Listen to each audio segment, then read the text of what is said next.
नमस्कार साथियों, स्वागत है आप सभी का हमारे YouTube चैनल बीके ओझा हिंदी ज्ञान गंगा में। आज अपन बात करेंगे संधि प्रकरण के अंतर्गत स्वर संधि पर। संधि प्रकरण जैसा कि आपको पिछले वीडियो में बताया गया है, संधि का मतलब है जोड़ से। तो दो वर्णों के परस्पर संयोग से, मेल से जो विकार या परिवर्तन होता है उसे संधि कहते हैं। संधियों के तीन प्रकार हैं: स्वर संधि, व्यंजन संधि और विसर्ग संधि। मित्रों, संधि का शब्द निर्माण में अत्यंत महत्वपूर्ण योगदान है। शब्द निर्माण की प्रक्रिया में, शब्दों के निर्माण में संधि, समास, प्रत्यय, उपसर्ग इनका बहुत ही महत्वपूर्ण योगदान होता है। तो उस क्रम में अपन स्वर संधि पर बात करेंगे। तो स्वर संधि क्या है? दो स्वरों के, स्वर संधि क्या है? दो स्वर वर्णों के, दो स्वर वर्णों के परस्पर मेल से, परस्पर मेल से जो विकार या परिवर्तन होता है, विकार कहे इसको या परिवर्तन कहे, तो जो विकार या परिवर्तन होता है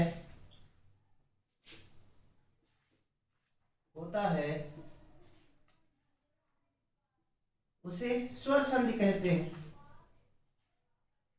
स्वर संधि कहते हैं। तो स्वर संधि क्या है? परस्पर स्वर वर्ण, इसमें क्या हो? स्वर प्लस स्वर।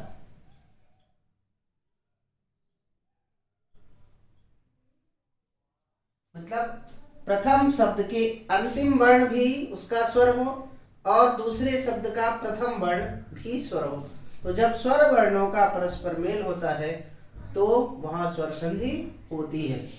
इसमें जो इसका भेद है उसके प्रमुख रूप से 5 भेद हैं। हिंदी भाषा में 5 भेदों का अध्ययन करना है। संस्कृत भाषा में पूर्व रूप और पर रूप 2 अन्य भेद भी बताए गए हैं, पर यहाँ हम 5 भेदों पर ही चर्चा करेंगे। इसमें जो पहला है दीर्घ स्वर संधि, दीर्घ स्वर संधि। दूसरा है गुण स्वर संधि।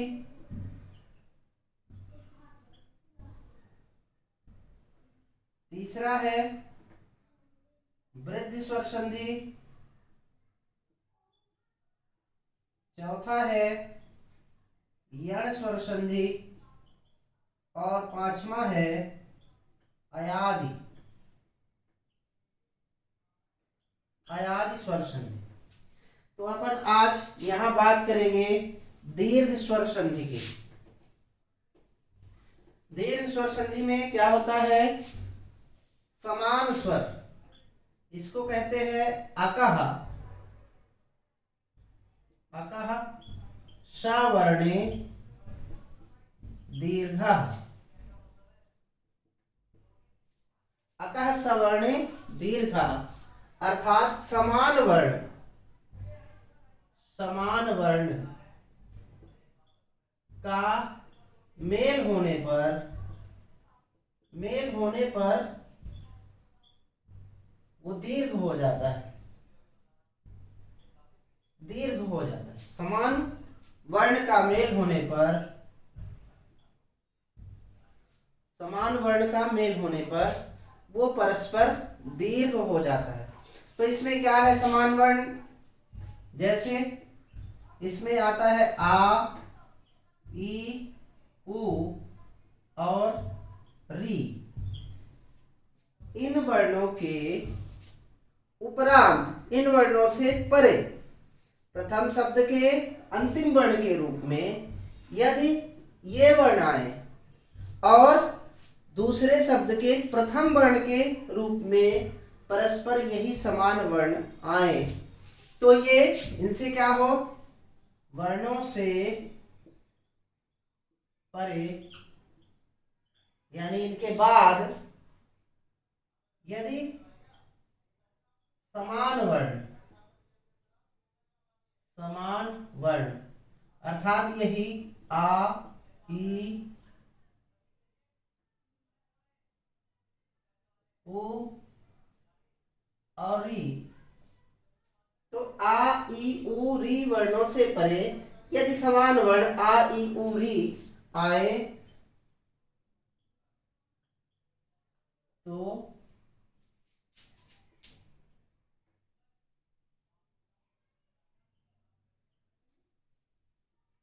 दीर्घ हो जाता है।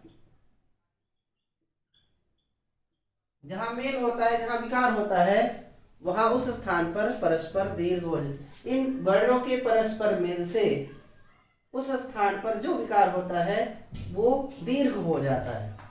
तो इसमें क्या है, जैसे अपन बात करें आ और आ प्लस आ और आ, तो इनके मिलने से यहां दीर्घ हो जाता है, बड़ा आ बन जाता है। उसी प्रकार ई और ई के बाद इनसे परे यदि ई और ई इनमें से कोई हो तो उसके स्थान पर बड़ी ई हो जाता है। तो क्या है, वर्णों से परे यदि समान वर्ण आए तो उनके स्थान पर दीर्घ हो जाता है।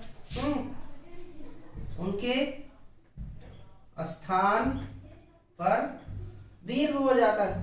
तो ये पहले लघु हो और बाद में दीर्घ हो, या पहले दीर्घ हो बाद में लघु हो, या दोनों तरफ लघु हो या दोनों तरफ दीर्घ हो, तो उनके दोनों के मेल से दीर्घ वर्ण यहाँ पर बनता है। उसी प्रकार इसके मेल से भी दीर्घ स्वर यहाँ बन रहा है। इसी प्रकार हम उ या बड़ा उ प्लस छोटा उ या बड़ा उ दोनों को मिलाए, दोनों का मेल हो तो उससे परस्पर दीर्घ स्वर बनता है। और यही स्थिति इस री के लिए भी है। री के संस्कृत भाषा में बड़ी री का भी प्रयोग किया जाता है। तो इसका यदि हम इसका भी यदि मेल इस तरह से होता है तो उसके स्थान पर बड़ी री हो जाता है। तो ये 4 वर्ण है, इसमें दीर्घ स्वर संधि में ये 4 वर्ण हैं, आ, ई, उ और री।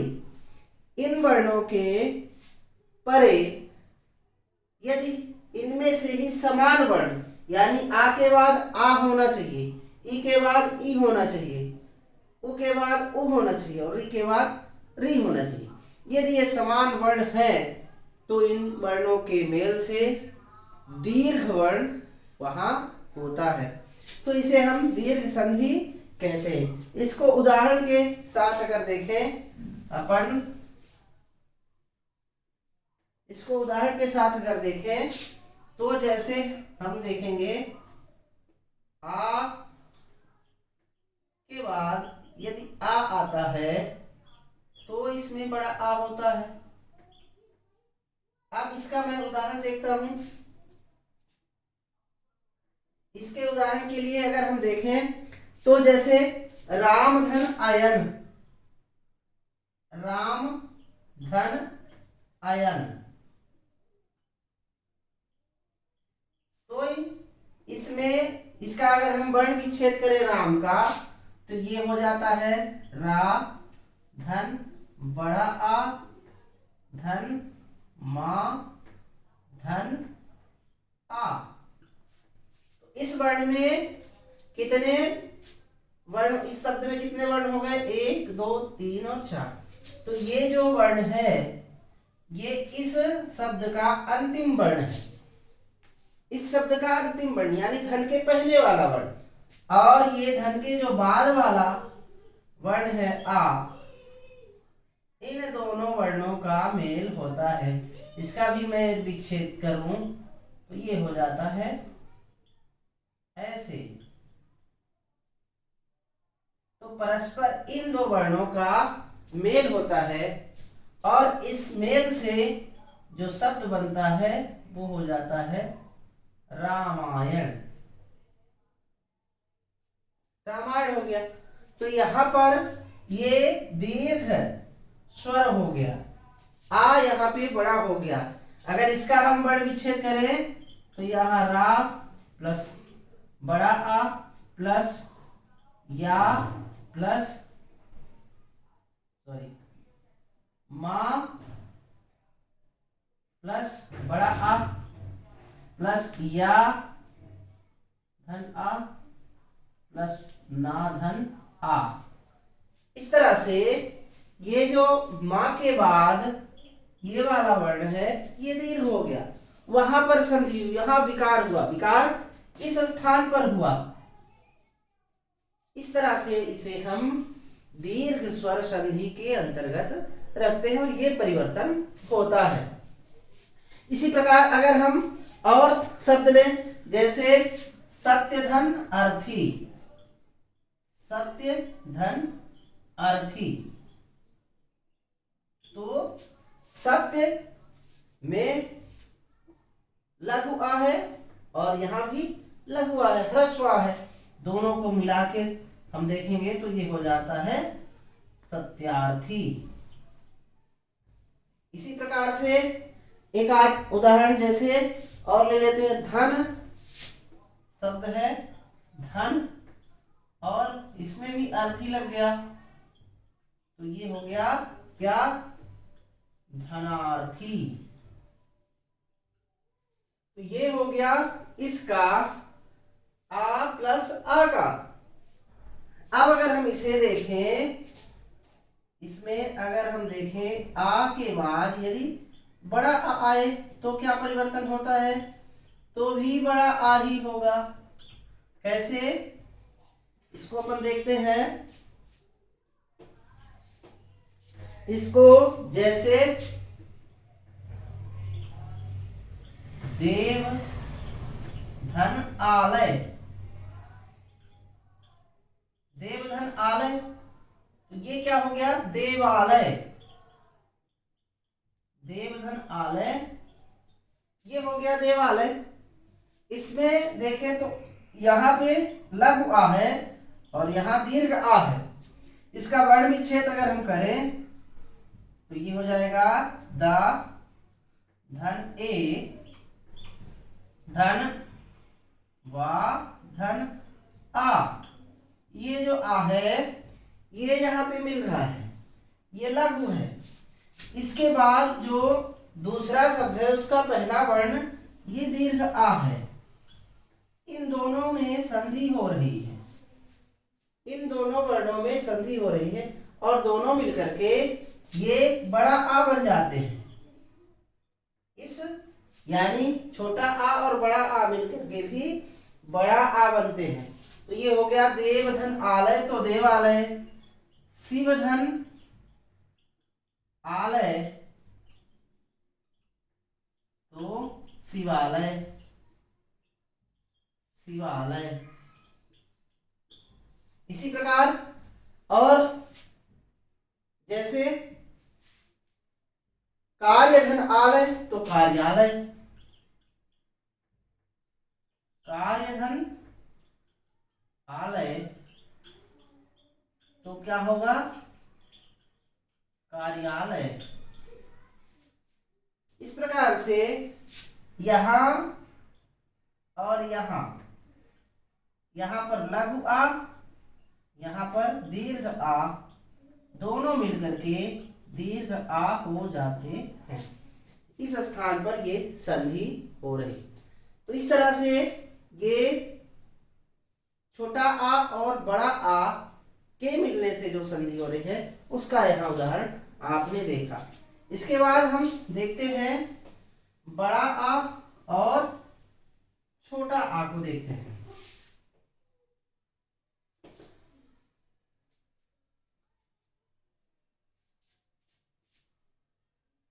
इसमें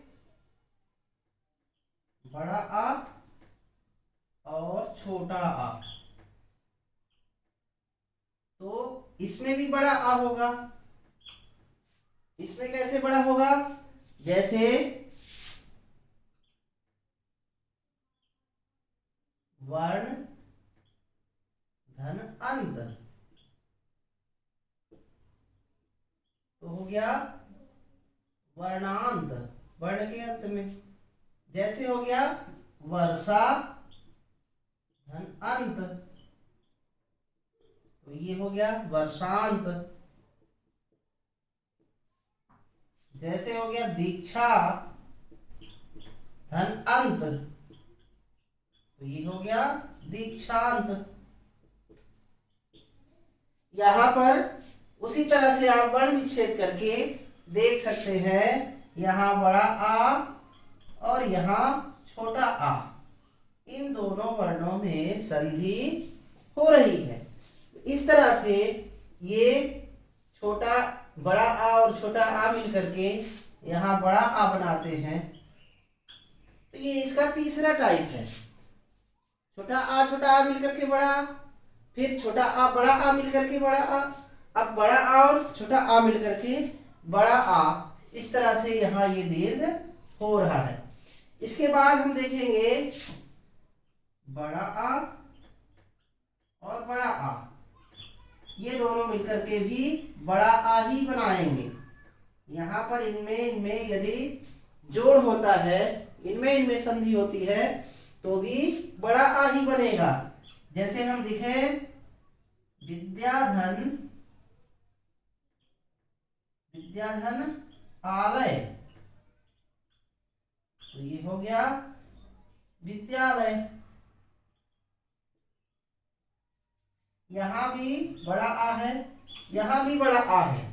वर्ण विच्छेद आप करेंगे तो यहां भी आपको बड़ा आ मिलेगा और ये बड़ा आ है ही। इस तरह से ये दोनों जगह बड़ा आ मिल करके और बड़ा आ मिल करके भी बड़ा आ बनाते हैं। तो इस तरह से ये एक टाइप का हो गया बड़ा आ का, जिसमें विकार होता है तो बड़ा आ ही बनता है। जैसे कृपाधन आचार्य, तो हो गया कृपाचार्य।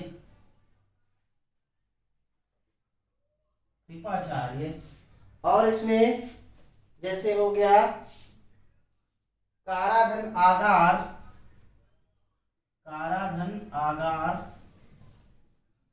तो हो गया कारागार। इस तरह से इसके उदाहरण है।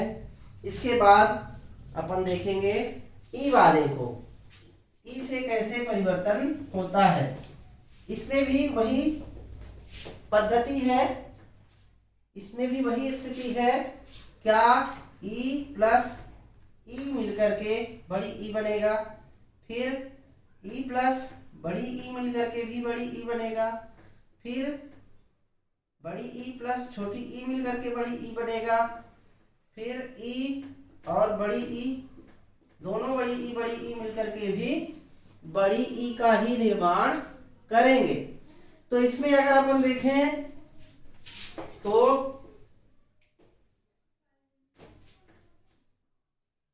जैसे हो गया अति धन इंद्र, तो यहां भी छोटी ई है और यहां भी छोटी ई है, दोनों मिलकर के क्या बनेंगे अतीन्द्र।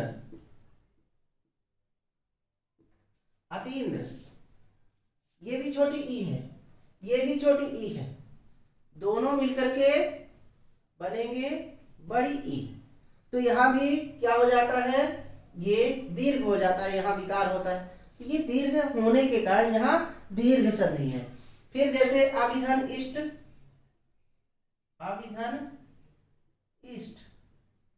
तो ये है अभीष्ट। यहां भी छोटी ई है, यहां भी छोटी ई है। फिर मुनिधन इंद्र,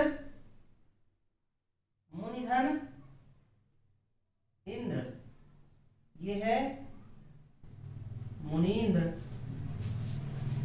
ये जो है इस छोटी ई और छोटी ई का विकार आपको दिखा। इसके बाद छोटी ई और बड़ी ई, ये दोनों मिलकर के भी बड़ी ई बनेंगे। जैसे अगर अपन देखें कापी धन ईस है, कापी धन ईस, तो यहां ये छोटी ई है और ये बड़ी ई है, दोनों को मिलाएंगे तो बड़ी ई बन जाएगी, ये हो जाएगा कपीस। छोटी ई और बड़ी ई मिल करके बड़ी ई बनेंगे। मूनिधन ईस, मूनिधन ईस दोनों मिल करके बनेंगे बड़ी ई, तो ये हो जाएगा मुनीस। मूनिधन ईस तो मुनीस, काविधन ईस तो कवीस, कविधन ईस तो हो गया कवीस। इसके आप ये पैटर्न ध्यान रखेंगे तो आपको इसको समझने में आसानी होगी।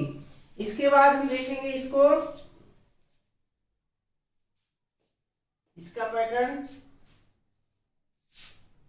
बड़ी ई प्लस छोटी ई, इन दोनों को मिलाएंगे तब भी बड़ी ई होगा। छोटी ई और बड़ी ई का देखा, अब आप देखेंगे बड़ी ई और छोटी ई, तो बड़ी ई जैसे महीधन इंद्र, महीधन इंद्र, ये बड़ी ई प्लस ये छोटी ई, दोनों मिलकर के बनेंगे बड़ी ई, ये हो गया महींद्र। यहां पे संधि हो रही है इन दो वर्णों में, यह बड़ी ई और छोटी ई, इन दोनों को मिला करके बनता है बड़ी ई, ये हो जाता है ये परिवर्तन, यहां विकार, इसलिए ये है दीर्घ स्वर संधि। इसके बाद है योगी धन इंद्र, योगी धन इंद्र तो योगींद्र,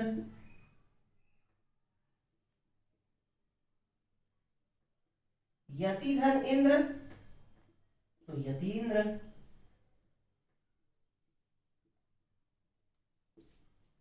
ये इसके उदाहरण हैं। इसके बाद आप दोनों को दीर्घ कर दीजिए, दोनों ई अगर है दीर्घ तो भी दीर्घ ई ही होगा, तो भी बड़ी ई ही होगा। तो इसमें क्या है, जैसे सती धन ईस, सती धन ईस तो हो गया सतीस। यहां और यहां दोनों दीर्घ हैं, दोनों दीर्घ मिलकर के दीर्घ बन रहे हैं, तो ये हो गया सतीश। लक्ष्मी धनीश, लक्ष्मी धन ईस तो यहां भी हो गया लक्ष्मीस।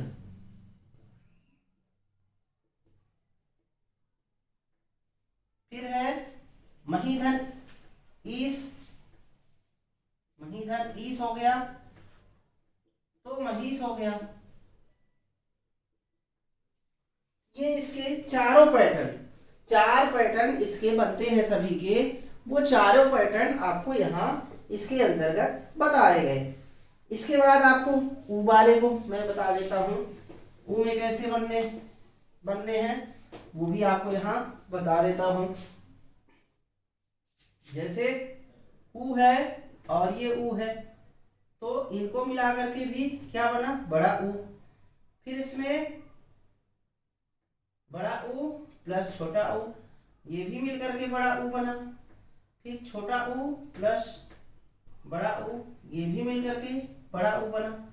फिर इसमें बड़ा ऊ और बड़ा ऊ, ये मिलकर के भी बड़ा ऊ बना। सभी में चार पैटर्न आपको ध्यान रखना है, इसी के आधार पर ये दीर्घ स्वर संधि का निर्माण होता है। तो इसमें अगर अपन बात करें, ये पहले को देख लेते हैं। इसमें उदाहरण जैसे लघुधन उत्तम है, लघु धन उत्तम, तो ये हो गया लघुत्तम। यहां पे ये छोटा ऊ है और यहाँ भी छोटा ऊ है, दोनों मिलकर के यहाँ बड़े ऊ हो गए। तो ये जो परिवर्तन है, ये जो विकार है, ये दीर्घ हो जाता है, इसलिए यहाँ दीर्घ स्वर संधि। जैसे सुधन उक्ति है, सुधन उक्ति, ये हो गया सूक्ति। सुधन उक्ति, इसमें भी छोटा ऊ है और यहाँ भी छोटा ऊ है, दोनों मिलकर के बड़ा ऊ हो गए, तो ये हो गया सूक्ति हो गया। फिर है भानु धन उदय, जैसे भानु धन उदय, ये हो गया भानुदय, भानुदय। तो ये आपको, ये उदाहरण आपको ऐसे कंटिन्यू करना है। इसके बाद है, आप देखेंगे बड़ा ऊ प्लस छोटा ऊ, इन दोनों को मिलाएंगे तो भी बड़ा ऊ बनेगा। तो इसका उदाहरण, जैसे आप बड़ा ऊ है और छोटा ऊ है, तो इसमें आप देखेंगे जैसे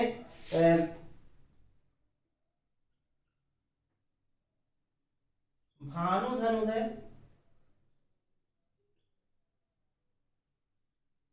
तो ये हो गया भानुदय। जैसे वधु धन उत्सव, तो ये हो गया वधूत्सव,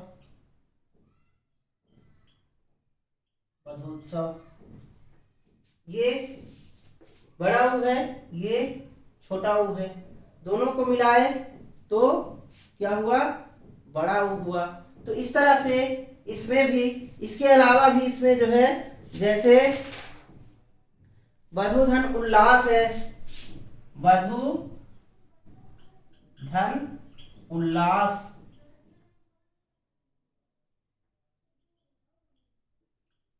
तो ये हो गया वधुल्लास, वधुल्लास। तो ये इसके दो पैटर्न के उदाहरण। इसमें जो तीसरा पैटर्न है, उसमें हम देखेंगे, तीसरे पैटर्न में छोटा ऊ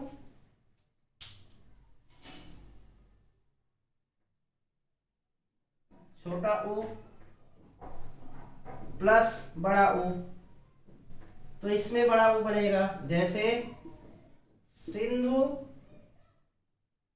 धन ऊर्मी, तो ये बनता है सिंधूर्मी, सिंधूर्मी। ये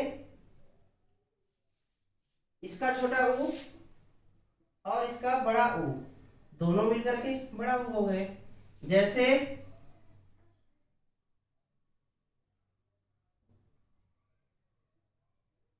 वधुधन ऊर्मी, तो ये हो गया वधूर्मी।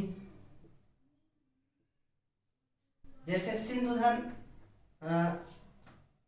सिंधुधन ऊर्जा, सिंधु धन ऊर्जा, तो ये हो गया सिंधु ऊर्जा। तो यहाँ और यहाँ जो परस्पर मेल होता है, उसके कारण जो विकार होता है वो दीर्घ हो जाता है। तो ये हमको ध्यान रखना। फिर इसका जो चौथा पैटर्न है, वो दोनों बड़े हैं, अगर दोनों दीर्घ हैं तो भी दीर्घ ही होगा। उसमें क्या है, जैसे वधुधन ऊर्जा है, वधुधन ऊर्जा, तो ये हो गया वधु ऊर्जा। फिर इसमें जैसे भूधन ऊर्ध्व है, भूधन ऊर्ध्व, तो ये हो गया भूर्ध्व। भूधन ऊर्जा है, भूधन ऊर्जा है, तो ये हो गया भूर्जा। इस तरह से इसके ये चारों पैटर्न आपको मिल गए। इसके बाद अपन री का पैटर्न देख लेते हैं। तो जैसे इसमें भी वही है, री धन री बराबर बड़ी री हो जाए, फिर बड़ी री धन छोटी री बराबर ये बड़ी री हो जाए, फिर छोटी री प्लस बड़ी री बराबर बड़ी री हो जाए, फिर वही बड़ी री और प्लस बड़ी री बराबर बड़ी री। इस तरह से इसके भी चारों पैटर्न आपको यहां ध्यान रखना है। इसमें जैसे कुछ उदाहरण इसके ले लेते हैं, जैसे मातृ धन ऋण, तो इसमें होता है मातृण, मातृण ऐसे हो जाता है। इसका प्रयोग संस्कृत भाषा में होता है, हिंदी में इसका प्रयोग नहीं मिलता है। पितृधन ऋण, पितृधन ऋण तो हो गया पितृण। भ्रातृधन ऋण, भ्रातृधन ऋण तो ये हो गया भ्रातृण।